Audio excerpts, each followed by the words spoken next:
Do you want to know how to buy rental properties the right way? Hey, I'm Arianne and I'm going to talk about how to calculate the numbers on a rental property so you know that you're buying them at the right price and that you're going to get a good return on your investment. So I remember when I first got into rental property investing. My husband and I had worked for a few years to pay off all of our debt and saved all of our money to invest. So as you can imagine, we were so scared that we were going to do something wrong and make a mistake and miss something about the numbers or something. And because of that, because we were scared, we couldn't actually take action and buy a rental property. So it was a big dilemma for us. Now, thankfully, we watched a YouTube video just like this and we learned how to calculate rental numbers on a rental property the right way. So now we own 50 rental properties in the area we live in, and we're partners in another 1,400 multifamily rentals with other investors. So I'm going to talk to you and walk you through how we calculate the numbers on rental properties so you can do it too. So most people think that this is how to calculate numbers on a rental property. Rent minus the mortgage payment equals your cash flow or profit. And that's how we thought it was before as well. But the problem is this is very dangerous because there are other expenses that come up when owning your rental property. It's not just your mortgage payment. And if you buy using that simple formula earlier, you're most likely going to have a big headache on your hands. And the worst case is you might end up losing money. The thing is that mortgage payment isn't the only expense you have. So let me pull up the rental calculator we use. And so you can see it here. And I'll also put a link where you can get a copy of this in the video description, so check that out. But I'm going to go through all the parts of this rental calculator. So I'm going to scroll down. We're going to first start at the expense section because that's the dangerous part right? Like we talked about earlier. We're going to talk about expenses. So it's not just the mortgage payments, right? So here we have two sections of expenses. There's fixed expenses here on the top, and there's variable expenses down here at the bottom. So we have insurance, that's the property insurance. We have taxes, which is the property taxes. We have utilities. For this example, there aren't any, the landlord doesn't have to pay for any utilities, so that's why it's blank. There's contract services. So this could be if you have to pay for the lawn to get mowed, if you have to pay for pest control, or any other contract service. And then there's other fixed expenses. For this particular example, this is actually the HOA. So the Homeowners Association dues. I'm going to scroll up and show you a little bit about the property. So this property, the average income is $975 a month. So this is actually an example from the very first rental we bought. Remember I told you when you first started, we were like so scared. So this is that example. This is the very first rental we bought.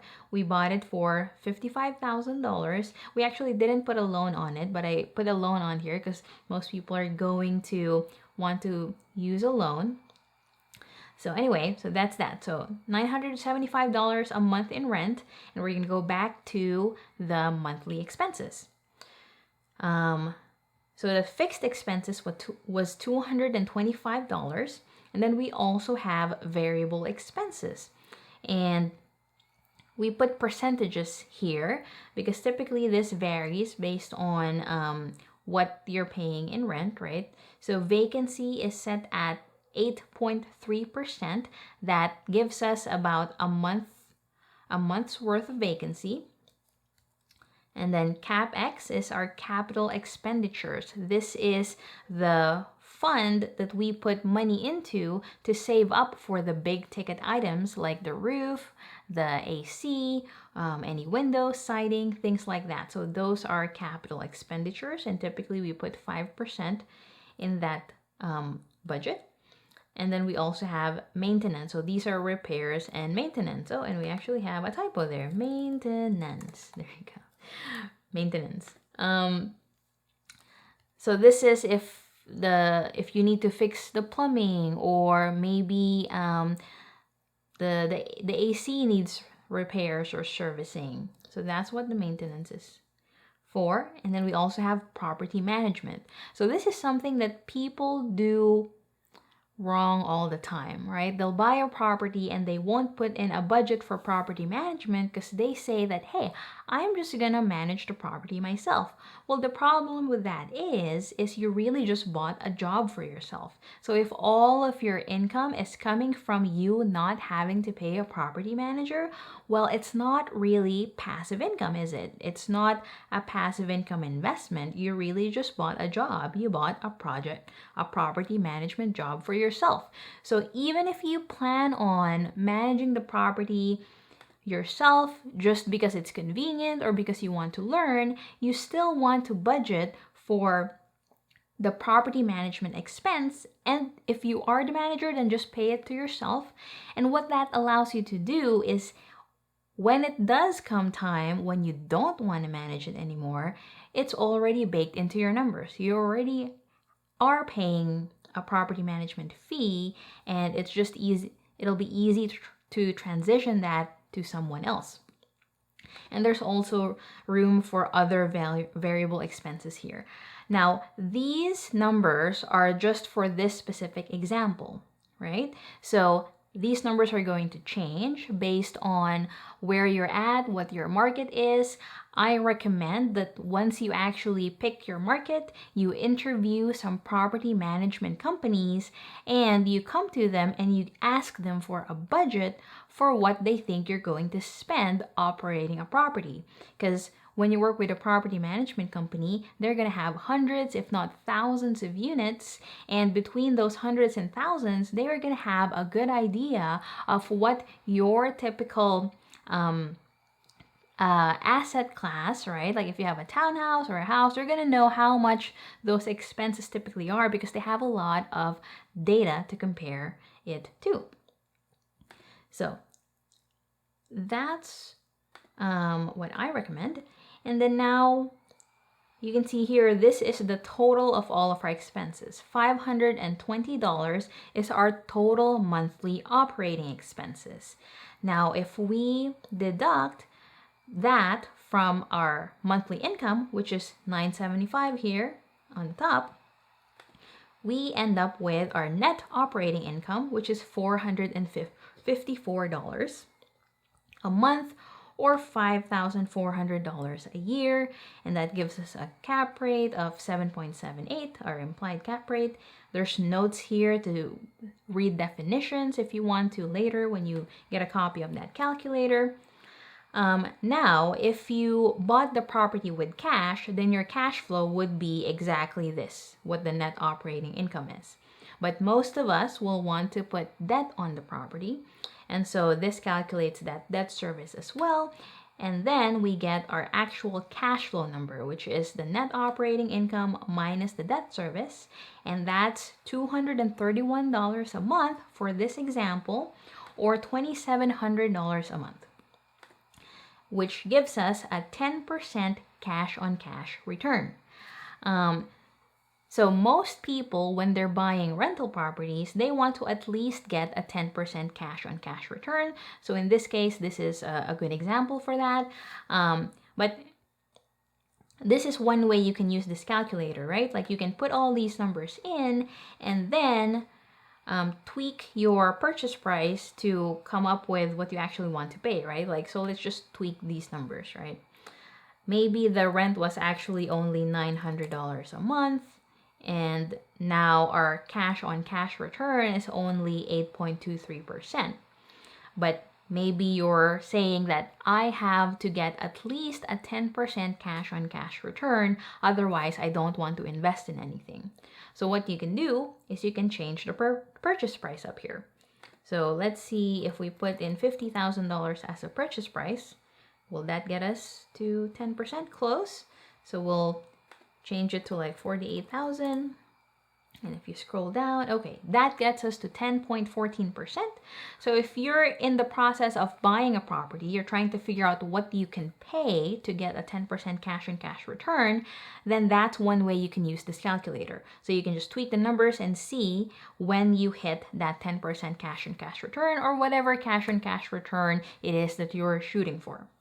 So there, oh, the other thing I want to let you know is the yellow fields are the only fields you should edit. Otherwise, the calculator might break because the other fields are, formulas. So these highlighted ones, these are the only fields you want to change.